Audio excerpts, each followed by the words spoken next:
अध्यादेश पर लिखिए, भारतीय संघीय व्यवस्था में संघ स्तर पर लेयर संघ स्तर पर राष्ट्रपति जी को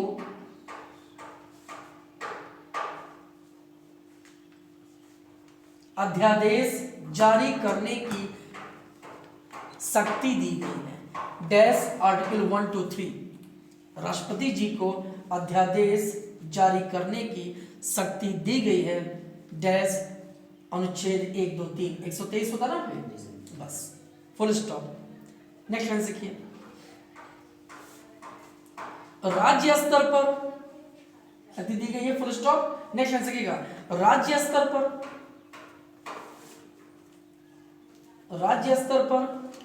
अध्यादेश जारी करने की शक्ति जी, राज्य स्तर पर अध्यादेश जारी करने की शक्ति राज्यपाल जी को दी गई है।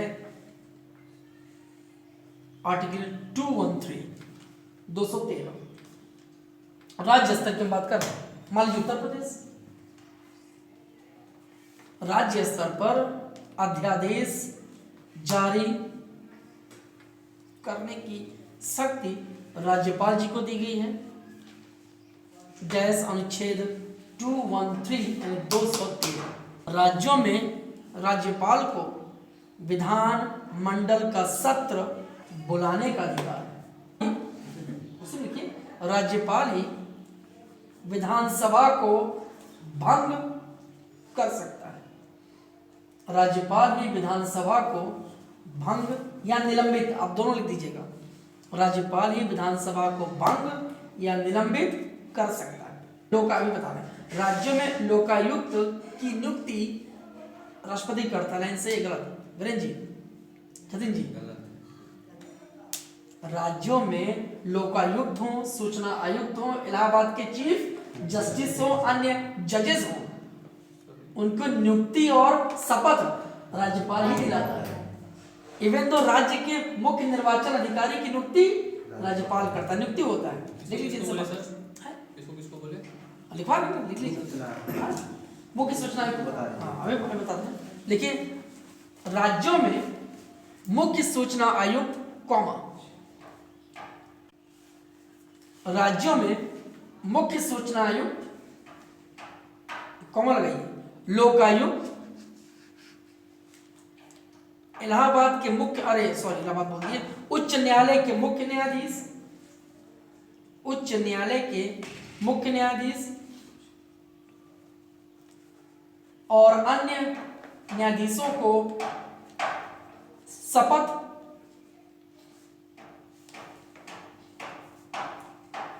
राज्यपाल ही दिलाता है।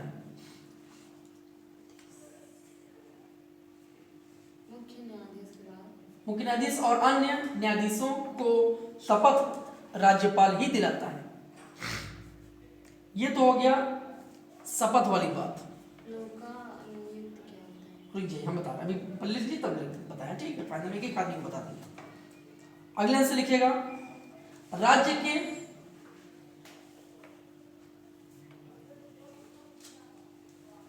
मुख्य निर्वाचन अधिकारी की नियुक्ति, अब नियुक्ति पर आई है, राज्य के मुख्य निर्वाचन अधिकारी की नियुक्ति, सूचना आयुक्त,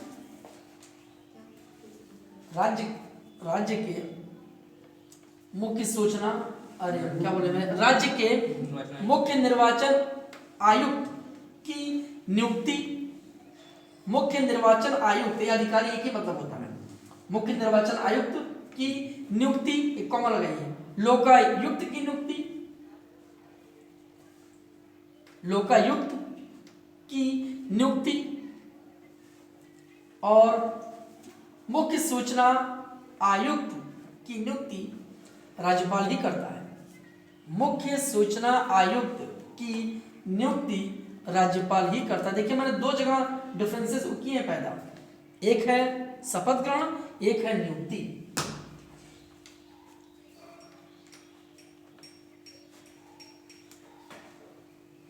राज्यपाल ही करता है, नियुक्ति की बात कर रहा हूं, ठीक। आपको डाउट हो बताइए। आपने कहा लोकायुक्त क्या होता है? लोकायुक्त जो है राज्य का सबसे बड़ा जांच अधिकारी हो सकता है, जो मुख्यमंत्री और मंत्रियों पर लगे आरोपों की भी जांच पड़ताल कर सकता है।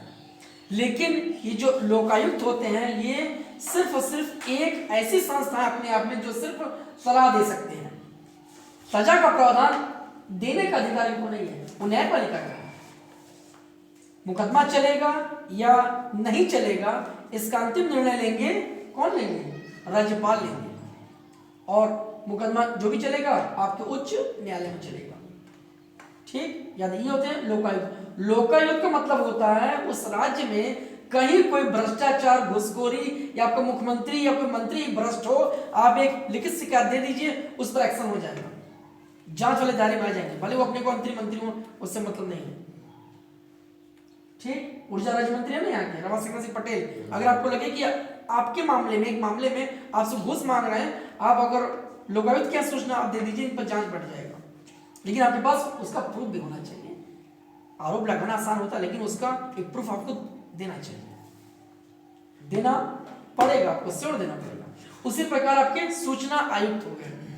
हमने बताया था कि भारत सरकार ने यानी भारतीय संसद ने 2005 में, ठीक है, सूचना का अधिकार लागू कर दिया, विधेयक को अधिनियम बना दिया। अरविंद केजरीवाल को इसीलिए रेमन मैग्सेसे अवार्ड दिया गया। ठीक, तो सूचना का अधिकार आपका ऐसा अधिकार है कि अगर किसी विभाग में आपका भ्रष्टाचार हो रहा है तो आप उस विभाग से सूचना मांग सकते हैं।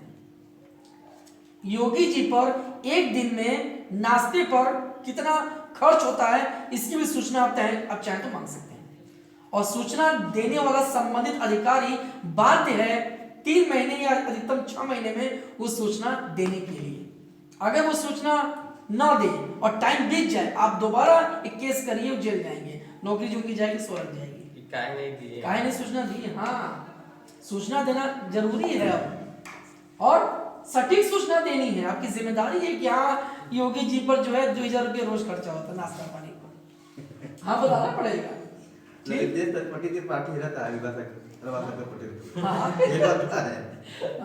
ठीक है, बस ये सोचिए, ये हमारा आपका अधिकार है, आपका अधिकार है, आपका अधिकार है, आपका अधिकार है। आपके विधायक जी पर वो कितना वेतन पा रहे हैं या उनको भत्ता कितना माला मिल रहा है, अगर आपको दिक्कत हो रही है इस बात को समझने में, आप विधानसभा का जो सचिवालय होता है वहां पर आप दे सकते हैं इसकी नोटिस। लेकिन वकील के माध्यम से आपको इसकी नोटिस देनी पड़ती है, वो ड्राफ्ट तैयार करेगा, एक हरनामा दाखिल होता है, उसमें 200, 400, 500, 1000 रुपये लगता है एक सूचना को दाखिल करने में। जितना भी हो, वो चूंकि बढ़ता रहता है तो उसको हम नहीं बता पाएंगे। हाँ, अगर आप एक दिन के लिए विधायक हो गए और उसके बाद आप हार गए, इस्तीफा दे दिए एक दिन के लिए, जिंदगी भर आपको फिक्स है वो 50,000 रुपये महीना तनख्वाह मिलेगा, पेंशन मिलेगा, जिंदगी भर जब तक आप जिंदे रहेंगे। और जिस दिन आपका देहांत हो जाएगा, सॉरी जो भी है उसका दिन, उसकी धर्म पत्नी को आधा पेंशन मिलेगा, जिंदगी भर मिलेगा। श्रीराम भारती परसों ये मिले थे सपा चौहान, वो तो बताया कि हम पा रहे 50,000, तो डेथ से हो रहा है, और हाँ उनसे टैक्स भी नहीं लिया जाएगा भाई, वो माननीय उनसे को पूछे कि उत्तर प्रदेश माननीय नहीं बता पाएंगे, वो बता दे कि दिल्ली है, उत्तर प्रदेश धारी पूछे तो बता दे कि दिल्ली है। बताइए कैसे विधायक है, ये दुनिया घूम रहे हैं, ये सामने जमीन उन्हीं की है, जो आप देख रहे हैं प्लॉट बालू गिट्टी के बाद जो आप देख रहे हैं, जो कूड़ा कूड़ा उन्हीं की जमीन है। 40,000 में लिए थे ना, कागज में पत्थर। माननीय विधायक है, लेकिन सरकारी में चला जाएगा तुरंत है, मतलब जब जाए तो 20 साल से जा रहा है, लेकिन जाएगा तब ना, तब ये सब भड़का देंगे, ये सब भाग खड़े हो जाएंगे। तब चलिए मोटा मोटा हो गया। अगला बताइए अब क्या टॉपिक है? विधान परिषद। हाँ, डाल लीजिएगा राज्य विधानसभा, उसके बाद आ जाते हैं राज्य विधान परिषद। अब डालिए राज्य विधानसभा, लाइट अभी आई है, बताइए। विधानसभा, हाँ 168 168 उसे लिखिएगा। इसी अनुच्छेद में 68 168 फुल स्टॉप, थोड़ा लिखिएगा फुल स्टॉप। इसी अनुच्छेद में यह भी प्रावधान है कि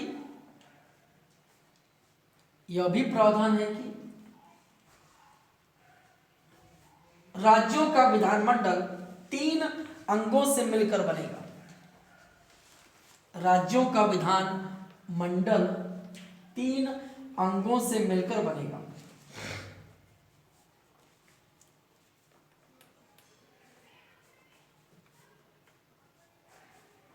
अनुच्छेद 168 में इसी बात का उल्लेख है कि राज्यों में विधानमंडल 3 अंगों से मिलकर बनेगा। डैश विधानसभा, कॉमा लगाइए, विधान परिषद, वही ब्रैकेट में लिखिए, यदि हो तो, अब ब्रैकेट बंद कर दीजिए। विधानसभा, विधान परिषद, विधान परिषद हो गया। विधान परिषद के सामने आप लिखिए ब्रैकेट में यदि हो तो, हर जगह नहीं है ना, तो क्यों नहीं है? हम बता रहे हैं, अभी बता रहे हैं। यदि हो तो, और हाँ राज्यों के राज्यपाल, अच्छे से लिख दीजिए राज्यों के राज्यपाल, ताकि आपको समझने में दिक्कत ना हो। Full stop. ठीक है, तो हमारे यहाँ एक ऐसा, भाई ये राज्यों पर छोड़ा गया है कि वहाँ विधान परिषद हो या ना हो, तो राज्यों पर छोड़ा गया है, इसका मतलब राज्यों की विधानसभा पर छोड़ा गया है। वही ना प्रस्ताव पास करेगा ममता दीदी उड़ीसा, नवीन पटनायक, तो राज्यों पर छोड़ा गया है, इसका मतलब राज्यों की विधानसभा अगर चाहे कि हमारे यहाँ एक उच्च सदन हो और उस उच्च सदन में राज्य से अनेक क्षेत्रों के विशेषज्ञ भी आए और तमाम ऑर्डिनेंस पर अपनी बहस के दौरान बात रखें और विधानसभा को मार्गदर्शन मिले, इसके लिए वो चाहे तो अनुमोदन कर सकता है। 1/10 हाँ, ठीक है ना भाई। यूपी में कितने 100 ठीक, और 1/6 राज्य के राज्यपाल नॉमिनेट करते हैं, नामित करते, सही है, ठीक। 100, तो ये याद रखिएगा, राज्यों की विधानसभा का अगर यह मंशा है कि राज्य के विधानसभा में जो भी प्रस्ताव आ रहे हैं या आएंगे, उन पर एक विशेषज्ञों की टीम द्वारा उस पर मंथन हो, वाद विवाद हो, जो खामियां उसको भी बताया जाए, जिसको वापस हमारे पास आने पर हम उसमें गौर कर सकें, विचार कर सकें, और उसके बाद राज्यपाल जी को भेजा जाए। ठीक है, तो ऐसी दशा में राज्य सरकार अगर चाहे, यानी विधानसभा अगर चाहे, तो विशेष बहुमत से वैसा एक प्रस्ताव बनाकर राज्यपाल जी के माध्यम से संसद को भेज सकता है। ठीक, ये नियम है। हाल ही में मतलब 2 साल पहले ओडिशा और वेस्ट बंगाल की विधानसभाओं ने ऐसा एक प्रावधान पास करके भेजा है। मेघालय की सरकार ने भी ऐसा एक प्रस्ताव अपने पास रखा हुआ है, भेजा नहीं है, रखा हुआ है। आंध्र प्रदेश की सरकार कह रही है हमें विधान परिषद की आवश्यकता नहीं है, उसका भी उन्होंने एक प्रस्ताव अपने ये पास करा कर रख लिया। तो राज्यों की विधानसभा पर निर्भर है कि आप उसको मानिए चाहे न मानिए। तो जो नए मुख्यमंत्री उनका कहना है कि नहीं, हम 3 राजधानी बनाएंगे और डेवलपमेंट पर इस तरह से हम विचार करेंगे। 3 राजधानी, हाँ, कुर्नूल, वेरी गुड, अमरावती, विशाखापत्तनम और कुर्नूल, आंध्र प्रदेश की 3 राजधानियां। वहां की विधानसभा ने एक ऑर्डिनेंस पास किया, 3 राजधानी बन गई। ठीक, हो सकता है, नो डाउट। लोकसभा यदि चाहे राज्यसभा और राष्ट्रपति जी, तो भारत की 4 राजधानी हो सकती है। हाल ही में आपको याद होगा ममता दीदी ने इस विचार को रखा था, तुमको देशद्रोही, गद्दार या बाकी चीजें बोल दिया गया। उत्तर प्रदेश 3 राजधानी है सर। नहीं, कहाँ 3 राजधानी है उत्तर प्रदेश में, कहाँ 3 राजधानी? वाराणसी और अरे वो तो ऐसे ही है, तो भारत की वाणिज्य राजधानी अब मुंबई है, तो वो चीज अलग है, वो तो वो है ऑन पेपर से ही है, उसका कोई मतलब नहीं है। विधायी रूप से तो ऐसा नहीं है ना, विधायी रूप से आप बात करिए, जैसे दक्षिण अफ्रीका एकमात्र ऐसा देश है जिसकी 3 राजधानी है, याद है भाई? दक्षिण अफ्रीका 3 राजधानी, 3 राजधानी है, विधायी और अरे दक्षिण अफ्रीका की बात कर रहा हूँ, एक विधायी है, एक न्यायिक है और एक आपका वाणिज्यिक है। ठीक, ये चीज है, तो उनका अपना है व्यवस्था, रख लिया अपना। ठीक, हमसे क्या मतलब है? जैसे पाकिस्तान की राजधानी क्या है? इस्लामाबाद, लेकिन उसकी वाणिज्यिक राजधानी बोले भाई कराची, लाहौर सांस्कृतिक राजधानी, लेकिन बस ऐसे ही कहा जा रहा है, बस ऐसे ही, और कोई बात नहीं है। हाँ, आंध्र प्रदेश एकमात्र ऐसा राज्य है जिसमें जहां पर विधायी रूप से 3 राजधानियां हैं, विशाखापत्तनम, अमरावती और कुर्नूल। वेरी वेरी इंपॉर्टेंट, ये आ सकता है इन फ्यूचर। फिर से आप सुनिए, अनुच्छेद 177 के अंतर्गत या उसमें है ना, प्रत्येक राज्य की विधानसभा द्वारा प्रत्यक्ष निर्वाचन द्वारा अधिक से अधिक 500 यानी 500 प्रत्यक्ष निर्वाचन द्वारा अधिक से अधिक 500 या न्यूनतम 60 सदस्यों से मिलकर 60 सदस्यों से मिलकर वहां का विधानमंडल गठित होता है। वहां का विधानमंडल गठित होता है। ब्रैकेट में लिखिएगा यदि विधान परिषद ना हो, फुल स्टॉप, यानी ब्रैकेट बंद, उसके बाद फुल स्टॉप। यदि विधान परिषद मतलब वहां पर ना हो। ठीक।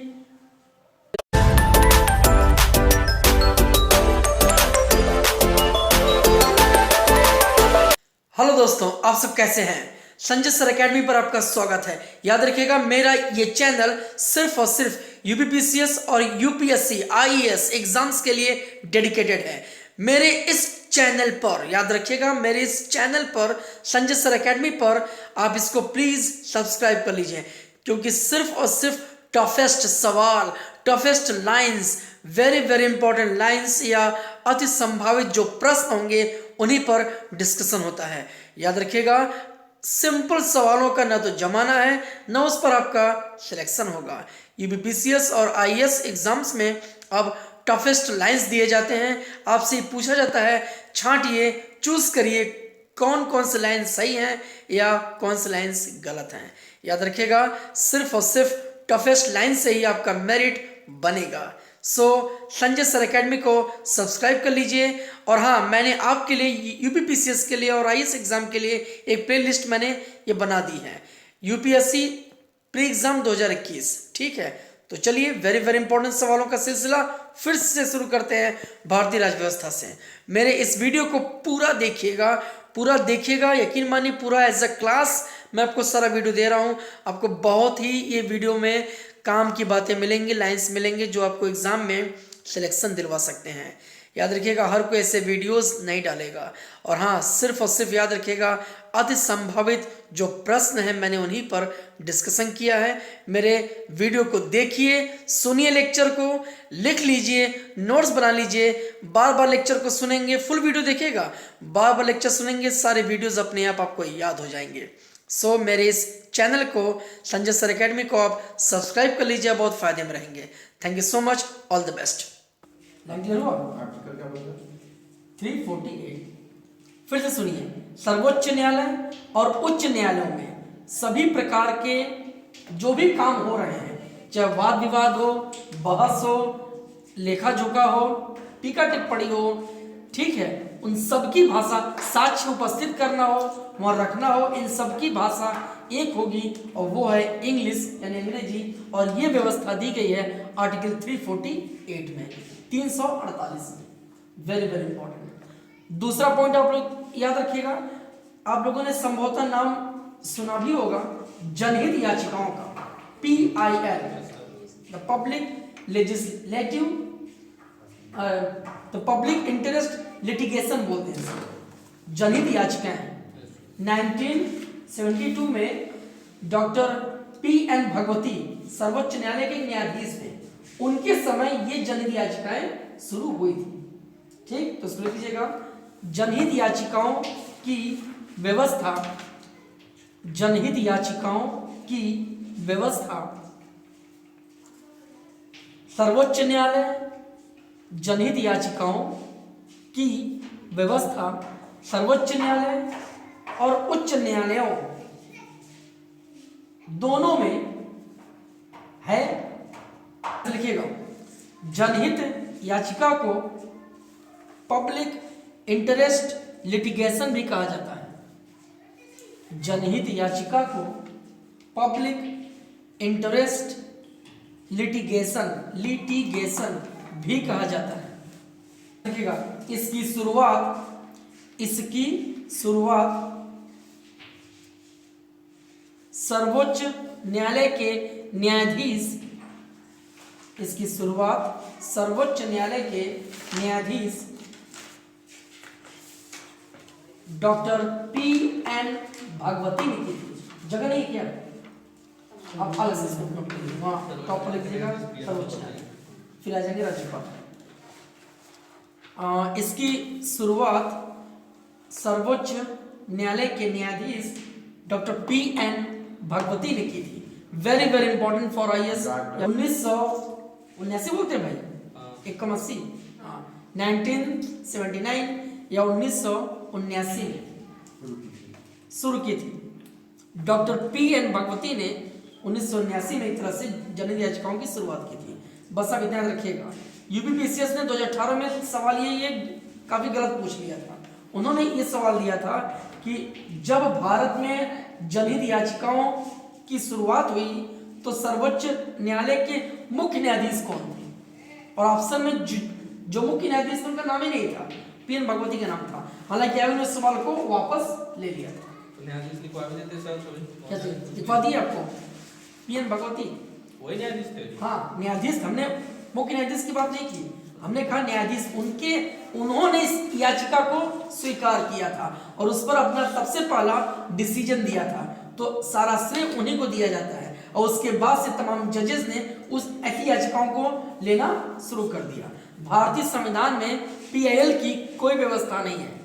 ये भी लिख लीजिएगा, भारतीय संविधान में PIL की, भारतीय संविधान में PIL की यानी जनहित याचिका, भारतीय संविधान में PIL की कोई व्यवस्था नहीं है। एक पॉइंट, याचिका को इंग्लिश में लिटिगेशन ही कहा जाता है। जनहित याचिका जब भारत में शुरू हुई उस समय सर्वोच्च न्यायालय के मुख्य न्यायाधीश थे Y.V. चंद्रचूड़। सर्वोच्च न्यायालय के मुख्य न्यायाधीश थे Y for yellow, V for man, Y.V. Chandrachud या चूड़। हेडिंग राज्यपाल, बीचों बीच हेडिंग डैश लगाकर नीचे से देखिएगा। सर आप टेस्ट लेंगे? हाँ बिल्कुल, ये सब्जेक्ट हो जाए, आपको हम फोटोकॉपी दिलवा दें, आप उसको 2 दिन या 4 दिन, 1 हफ्ते अच्छे से पढ़ लीजिए, तब हम उसका टेस्ट लेंगे। उस दौरान आपको कोई भी दिक्कत हो फिर आपको समझाना भी है। जैसे मान लीजिए आप फोटोकॉपी दिलवा दिया तो 2, 4, 5 टॉपिक जो आपका छूट गया है उसको अच्छे से पढ़ लीजिए। जहाँ कोई दिक्कत हो हम बैठे हमसे पूछ लीजिए, या फिर अलग से क्लास लेकर एक दिन पूरा टॉपिक को आपको रिवाइज करवा दें, है ना, एक एक पॉइंट। तब उसके 2-4 दिन आपको मौका दें थोड़ा सा आपको दोहराने का या रिवाइज, तो उसके बाद आपका एक टेस्ट हम ले लेंगे। बता के लेंगे? हाँ हम बोल के लेंगे पढ़ाई में। जैसे ये बोल देंगे कि आज 1 तारीख है, 7 तारीख को आपका टेस्ट है, सेम टाइम 4 से 6, 2 घंटे, 120 प्रश्न या 150 प्रश्न उसी विषय में।